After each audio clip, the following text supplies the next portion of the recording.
네, 디지타임스 리포트 코너입니다. 매주 금요일 이 시간에 여러분들께 대만의 IT 전문 매체 디지타임스의 보도를 전해드리려고 하는데요.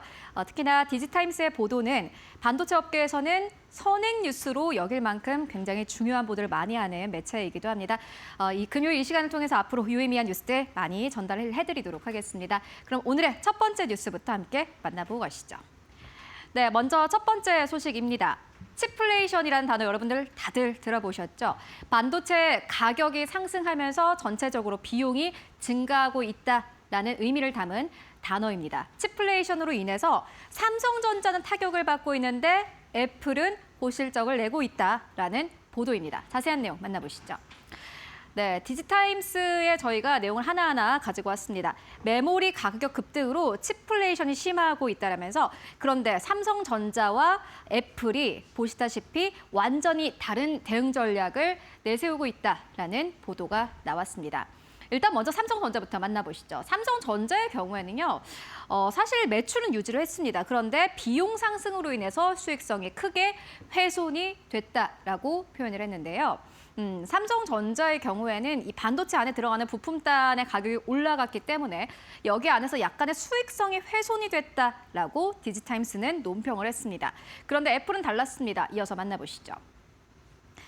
그런데 애플은 사상 최고 수준의 분기 실적을 기록했다라고 설명을 했습니다. 최근에 애플이 사상 최고치를 경신하고 있습니다. 간밤에는 증시가 내렸어도 애플은 다시 한번 사상 최고치를 경신하기도 했는데요. 칩플레이션에도 불구하고 긍정적인 실적을 냈기 때문입니다. 삼성전자와 애플이 달랐던 이유 무엇이었을까요? 삼성전자의 경우에는 사실 하드웨어 안에서의 비용 충격을 흡수를 해야 합니다. 일단 들어가는 돈이 많기 때문에 어떻게 상쇄시킬 돈이 없는 건데 그런데 애플의 경우에는 고수익 서비스 사업으로 이익 확대가 지속되고 있다라고 평가를 했습니다. 대표적으로 생각을 해보시면 애플페이 정도로 생각을 해보시면 될 것 같은데요. 애플페이 전 세계 이용자들이 굉장히 많죠. 여기에는 사실 딱히 뭔가 제조할 게 없습니다. 그렇기 때문에 서비스 쪽에서 수익이 많이 남고 이에 따라서 칩플레이션을 상쇄할 수 있는 요인이 여러 가지 있다라고 디지타임스에서는 또 논평을 하기도 했습니다. 관련주들의 흐름 함께 만나보도록 하겠습니다. 네, 먼저 삼성전자입니다. 어제장에서 2%대 상승 나왔고요. 27만 원대에서 거래 마감했고 또 다른 반도체 기업입니다. 사실 SK하이닉스도 역시나 마찬가지로 칩플레이션을 피해갈 수는 없는 건데 간밤에는 3%대 상승하면서 어제 165만 원대에서 거래 마감했고요. 애플 관련주라고 할 수 있겠습니다. 이렇게 애플이 칩플레이션을 잘 상쇄시키고 소비자들에게 더 많은 아이폰을 판매하게 된다면 한국의 관련 기업들도 역시나 마찬가지로 수혜를 볼 수밖에 없습니다. LG 이노텍이 있고요. 어제 시장에서 0.79%의 상승세 63만 7천 원대에서 거래 마감했고 덕산에어로스 1.5%대 하락. 어젠 또 BH가 큰 폭의 하락이 나왔습니다. 3%대 하락 나오면서 거래 마감한 모습 함께 확인하실 수 있습니다. 칩플레이션으로 인해서 삼성전자 그리고 애플의 향방이 약간 나뉘고 있다라는 뉴스 함께 만나보고 왔습니다. 이어서 두 번째 뉴스 함께 만나보시죠. 여러분들 다들 한 번쯤은 또 이 보도 만나보셨을 텐데요. 삼성전자가 중국의 가전시장 내에 사업을 철수했다라고 보도가 나왔습니다. 한때 1위였는데 결국엔 퇴장을 했다라고 디지타임스는 논평을 했습니다. 자세한 내용 만나보시죠. 삼성전자가 최근에 공식적으로 발표를 했습니다. 중국 내에서 가전 사업을 철수하겠다라고 공식적으로 발표를 했고요. 중국의 가전 시장 점유율이 온라인과 오프라인이 합쳐도 1%대 미만이라고 합니다. 한때는 삼성전자가 가전 내에서는 또 중국 내에서 굉장히 입지를 다져온 그런 기업이기도 한데 이게 1%대 미만이었다라는 게 굉장히 충격적이었습니다. 이어서 다음 내용 만나보시죠. 업계는 삼성전자의 퇴장을 a decisive break라고 표현을 했습니다. 직접 만든 시장과의 결별로 해석을 했다라고 표현을 했는데요. 이게 굉장히 문학적인 표현이었습니다. 디지타임스 리포트에서 나온 디지타임스 보도에 직접 나온 문장을 저희가 가지고 온 거고요. 어떻게 보면은 이 가전 업계를 선도하는 기업이었고 이 시장을 어떻게 보면 만든 그러한 기업이었는데 직접적으로 퇴장을 하고 말았다라고 표현을 했습니다. 이어서 다음 문장 만나보시죠. 문제는 삼성전자의 문제는 이것이었다라고 이야기를 했는데요. 폐쇄형 생태계 전략이 진짜 문제였다라고 표현을 했고요. 현재 수요와 점점 어긋나는 흐름을 보였다라고 설명을 했습니다. 이게 중국 내에서의 어떻게 보면은 비즈니스 스타일을 따라가야 되는데 삼성전자가 그러지 못했다라고 표현을 했고요. 그래서 마지막 문제와 함께 만나보고 가시죠. 삼성전자 결국엔 이게 선택과 집중이 될 수 있다라는 긍정적인 포인트도 있습니다. 반도체와 AI 기술의 기업으로 지금 변모하고 있다라고 표현을 했는데요. 이전에는 이러한 저러한 사업을 많이 했지만은 어쨌든 간에 중국 내에서 사업을 철수하면서 이 삼성전자가 이 힘을 가지고 오히려 반도체 쪽에 집중할 수 있게 됐다라는 평가입니다. 관련주와 함께 만나보고 가도록 하겠습니다. 네, 먼저 삼성전자입니다. 2%대 상승 앞서서 만나보셨죠. 그리고 또 가전 쪽의 관련주도 함께 만나보고 가실 텐데 먼저 삼성전기 어제 시장에서 강보합권 91만 7천 원대에서 거래 마감했고요.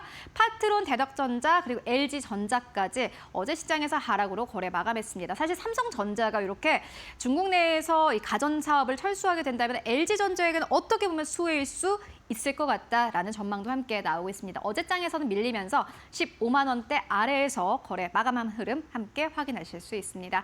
이어서 세 번째 뉴스 함께 만나보고 가시죠. 네, 세 번째 뉴스입니다. 현대차가 범용 휴머노이드 대신에 목적형 로봇 전략을 추진하고 있다라는 보도였는데요. 꽤 유의미한 보도였습니다. 현대차는 지금 로봇 쪽에서 좀 다른 전략을 내세우고 있습니다. 디지타임스는 이 부분을 집중하면서 보도를 했는데요. 모든 분야의 휴머노이드 로봇을 적용하는 것은 미디어가 만들어낸 환상에 불과하다라는 현대차의 발언이 있었습니다. 우리 지금 미디어에서 생각하는 로봇은 손과 다리가 다 있고 얼굴까지 있고요. 인간과 비슷하게 생긴 로봇입니다. 이 로봇들이 무언가를 해내는 모습을 현재 미디어에서는 보도를 하고 있습니다. 그런데 이러한 부분들이 잘못된 생각일 수 있다라고 현대차에서는 직접 이야기를 했고요. 이어서 그렇다면 디지타임스는 어떻게 논평했을까요?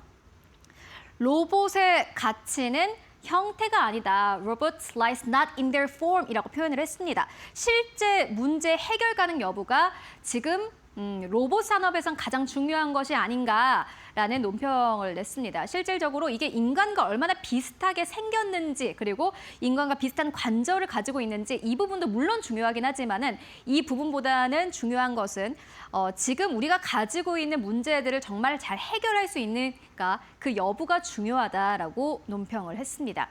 이어서 마지막 문장 만나보고 가시죠. 현대차는 유행하는 로봇 형태를 쫓기보다는 시장의 특성을 이해하는 데 집중하고 있다라고 논평을 했는데요. 현대차의 지금 로봇이 아무래도 각광을 받고 있고 기대감이 커지는 이유가 될 것 같습니다. 이게 로봇이 진짜 대중이 원하는 그런 로봇을 만드는 데 집중하기보다는 돈이 되는 로봇을 만드는 데 집중하고 있다라는 보도였습니다. 앞으로 현대차의 주가에 어떠한 영향을 미칠지 함께 체크해 보시면 좋을 것 같고요. 그래서 마지막 뉴스 만나보고 가시죠. 네, 마지막 뉴스입니다. 반도체부터 통신까지 한국의 AI 시대 노동시장의 대전환을 직면했다라는 뉴스였습니다. 어떻게 보면은 한국의 언론에서는 나올 수 없는 보도이기 때문에 더욱더 유의미했던 것 같은데요. AI 중심의 경제 전환이 기업 내부의 노동자 사이의 균열까지 드러내고 있다라고 보도를 했습니다. AI 시대로 인해서 노동자들이 현재 갈등을 빚고 있다라는 건데 두 번째 문장이 굉장히 특징적이었습니다. 이어서 만나보실까요? 이게 새롭게 나타나는 갈등은 이제 기업과 노동자 간의 갈등이 아니라 노동자와 노동자 간의 충돌로 번지고 있다라고 표현을 했습니다. 이게 이전에는 우리가 기업과 노동자 간의 갈등을 쉽게 생각을 했었지만 이제는 노동자와 노동자 간의 갈등이 AI로 인해서 나타났다라고 설명을 했는데요. 다음 문장 함께 만나보실까요? 이게 굉장히 특징적이었습니다. One side in heaven, the other in crisis라고 표현을 했는데 한쪽은 천국이고 한쪽은 위기다라고 표현을 했습니다. AI로 인해서 사업이 잘 되는 쪽은 천국이고 그 다른 쪽은 위기다라는 건데요. 천국과 위기인 쪽에 노동자들이 싸우고 있다라고 표현을 했습니다. 삼성전자가 대표적인 예가 될 것 같습니다. 뭐 가전사업 같은 경우는 사실 잘 안 되고 있고 그런데 또 반도체는 굉장히 좋죠. 최근에 이 두 사업부가 갈등을 빚는 것을 두고 이렇게 표현을 했습니다. 그렇다면 어떻게 마무리하면 좋을까요? 임금, 주주기대, AI 투자 사이에서 지속 가능한 균형이 가능할지 이제 시험대에 올랐다라고 디지타임스는 표현을 했습니다. 일단 많은 기업들이 이러한 시험대에서 어떠한 결정을 내놓을지 함께 확인해 보시면 좋을 것 같고 관련 종목들의 주가를 함께 확인해 보도록 하겠습니다. 디지타임스 보도에 나온 기업들 중심으로 저희가 이렇게 좀 준비를 해봤는데요. 현대차도 역시나 마찬가지로 노조 간의 갈등이 굉장히 깊죠. 4%대 상승하면서 어제는 57만 2천 원대에서 거래 마감했고요. 삼성전자, SK하이닉스 여러분들 뭐 최근에 뭐 노사 간의 갈등 다들 보셨을 텐데 SK 스퀘어도 여기에 포함이 됩니다. SK텔레콤 측도 역시나 마찬가지로 우리도 비슷한 보상을 해달라라고 이야기를 했다고 합니다. 이에 따라서 다시 한번 노사 갈등 그리고 노동자와 노동자 간의 갈등이 부각되고 있는 상황이고 어제 시장에서는 1%대 상승 가깝게 하면서 거래 마감했고요. LG U+도 마찬가지입니다. 약보합권에서 어제 거래 마감했고 15,370원대에서 거래를 마감을 했습니다. 네, 이렇게 네 가지 뉴스 함께 만나보고 왔습니다. 어떻게 보셨나요? 실제로 한국 언론들의 시선이 아니라 대만 디지타임스의 시선으로 함께 최근 한국 증시에서 중요한 포인트가 될 만한 것들 함께 만나보고 왔습니다. 네, 지금까지 디지타임스 리포트 함께 하셨습니다.